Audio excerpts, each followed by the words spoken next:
కేటీఆర్ ను ఏసీ బోలు విచారణకు పిలిచిండ్రు కదా. ఇక మహానందంలో మునిగి తేలుతుండ్రు పచ్చ మీడియోళ్ళు. కేటీఆర్ ఎప్పుడు అరెస్ట్ అవుతాడా అని స్టోరీలు కూడా రెడీ చేసి పెట్టుకున్నట్టుండ్రు. వాళ్ళకు తగ్గట్టు సర్కారోళ్ళు కూడా ప్రతిపక్ష నాయకుల ఇండ్ల ముంగట తెల్లారక ముందే పోలీసు వాళ్ళని తోలింది.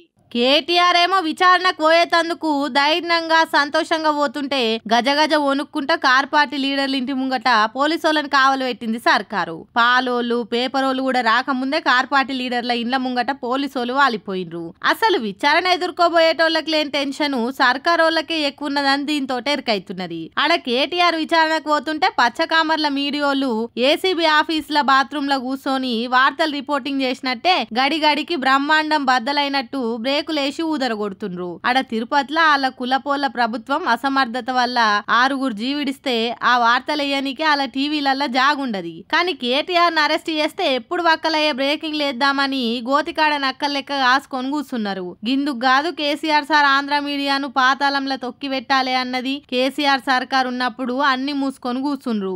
ఏమంటా అలా రేవంత్ సర్కార్ వచ్చిందో మళ్ళా జడలిప్పుకొని తెలంగాణ మీద ద్వేషాన్ని ఎల్లగక్కుతుండ్రు. తెలంగాణను అల్క తక్కువ చేసి వార్తలేస్తుండ్రు. కేటీఆర్ ను జైళ్లకు పంపితే పండుగ చేసుకుందామని కోతి కొబ్బరి చిప్ప దొరికినట్టు తైతక్కలాడుతుండ్రు. ఇవాళ చీకటి కావచ్చు, మళ్ళా తెల్లారి సూర్యుడు వడుస్తాడన్నది యాది మరవద్దు. ఎవరెవరు ఏమిచ్చిండ్రో వాళ్ళందరికీ అడ్డీతో సహా చెల్లింపులుంటాయని ఇప్పటికే కార్ పార్టీ లీడర్లు గట్టిగా వార్నింగ్లు ఇస్తుండ్రు.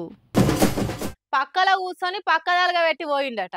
అగో సినిమాల నిర్మాత దిల్ రాజు వ్యవహారం గట్లనే ఉన్నదంటారు జనాలు. ఆంధ్రోలు సినిమాలకు వైబిస్తారు, తెలంగాణోళ్లకు కళ్ళు మటన్ ఉంటే చాలు అని కారు కూతలు కూసి మందితోటి సొట్లు పెట్టించుకుంటుండు.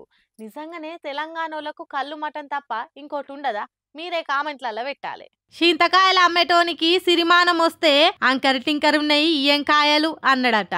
అగో దిల్ రాజయ్య వ్యవహారం గట్లనే ఉందంటారు నెటిజన్లు. తెలంగాణలకు సినిమా చూసుడు రాదట, తెలంగాణలో సినిమాలకు వైబ్ రాదట, ఆంధ్రోళ్ళు సినిమాలకు వైబ్ ఇస్తారట. నీ మాటకే వద్దామయ్యా వెంకటరాజు. నువ్వు తీసిన మొదటి దిల్ సినిమాను హిట్ చేసింది ఎవలు? ఏ సినిమాలకైనా ఎక్కువ కలెక్షన్లు వచ్చే నైజంలా పెద్ద డిస్ట్రిబ్యూటర్ గా నిన్ను నిలబెట్టింది ఎవలు? నువ్వు తీసిన ఫిదా సినిమాను హిట్ చేసింది ఎవలు? అంతేందుకయ్యా, నువ్వు మొన్నట్లా తీసిన బల్గం సినిమాకు బండ్లు కట్టుకొని పోయి చూసింది ఎవలు?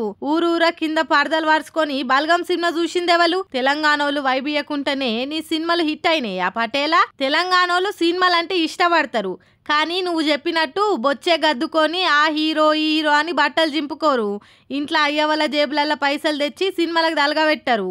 గుళ్ళె ఎంత మంచిగా పాట పాడినా హారతి పళ్ళంలో షిల్లర్నే వేస్తారన్నట్టు నువ్వెన్ని వందల వేల కోట్లతోటి సినిమా తీసినా 100 రూపాయల టికెట్ పెట్టే సినిమా చూస్తారని యాది పెట్టుకోవాలి. అంతేగాని సినిమేషగాళ్ళ కోసం జనాలు ఎగవాడొస్తలేరని అనుడు మీ మందబుద్ధే అవుతుందని మస్తు సొట్లు పెట్టిండు దేశపతి సీన్ అన్న. నీకు అంతగానం వైబ్ రావాలంటే మరి ఆ కళ్ళు కాంపౌండే పెట్టుకోపోయినావు, ఇంకింత ఎక్కువ వైబ్ వచ్చేది అని చురుకులు అంటించిండు.